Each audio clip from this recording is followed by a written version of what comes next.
It felt wrong, and at the same time, the attention from a male figure, I craved that attention. Jose Hurtado lived most of his childhood in Mexico City, where at 5 years old, he was sexually molested by a neighbor. His father was a migrant worker in the U.S. who was away for months at a time. So it caused me to go back to my perpetrator. I was in a state where I was young and, I needed the attention of a male father figure. The abuse stopped after a year, but it left Jose with feelings and desires he couldn't understand. It kind of warped my identity as a child because now I'm internalizing something that's not supposed to be part of me. Several years later, his father could afford to move the whole family to the U.S. As a teen, now in California, Jose stopped fighting the feelings he knew were wrong. I started believing that this is the way I was born.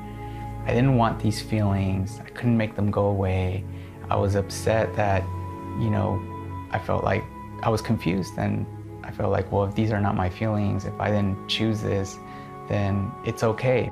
Jose decided to seek out the only affection he had ever known. Maybe I should just go out and experience life and be what I feel, And so I did that at the age of 16. I started using my brother's ID to go into nightclubs, to gay nightclubs. That's how I was introduced into that lifestyle. By 18, Jose was living a very promiscuous lifestyle. You just keep getting hurt and keep getting hurt because it's not fulfilling you. It's not love. It's you trying to fulfill your desires through another person or at another person's cost. It left me empty. It left me still broken. He also started abusing drugs, and as he kept going from relationship to relationship, the shame and drug abuse grew worse. I was addicted to ecstasy, cocaine, marijuana, crystal meth. So I was just trying to numb myself from reality because reality was so painful to me, and I found that being in that altered state, my heart wouldn't hurt that much when I was in that state. Jose asked God to change him. When nothing happened, he assumed God wasn't listening. I would take the non-response as, well, do you enjoy watching me go through what I'm going through? So in my mind, in my heart, it felt like God was being cruel because how could you be this good God, see me suffer this way and allow me to go through this? One night, Jose tried to overdose on ecstasy and cocaine. I had gotten just sick of life, and I knew that the amounts that I took was enough to kill me. Jose woke up in his bedroom. He realized he should be dead. And the first thought in my head was, I gave you a second chance. All of a sudden, there was an inner knowing inside of me, like really strong, like God is calling me. And my prayer was, God, if you're gonna do this, you have to go all in with me. I remember being in my room and just saying, God, I give you my whole life. Jose knew then that only Jesus could help him change. I'm tired of this back and forth.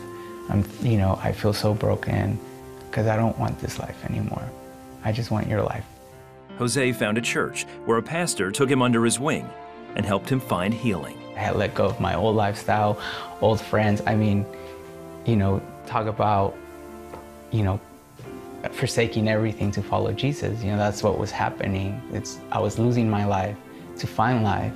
He met Danielle at the church bookstore in 2008. My first impression of Jose was just his heart. He was just this person who loved Christ. Christ just kind of oozed out of him, and I just wanted to be around that. It was very contagious what he had.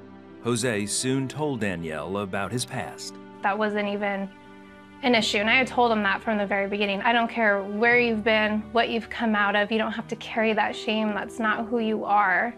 You're a child of Christ, you're a child of God. They married in 2011, and their son Ethan was born 2 years later. Jose uses his story to encourage others caught in the homosexual lifestyle to get help. All you need to do is really get alone with God. It's not that difficult. And say, God, just show me who you are. Lead me to where you want me to be. You know, it all goes back to, you know, forsaking your life to find Jesus, to find life, you know. And when you receive love, you're able to give love. What I used to be is not who I am now. So I'm just a different person. Jesus actually transformed my life.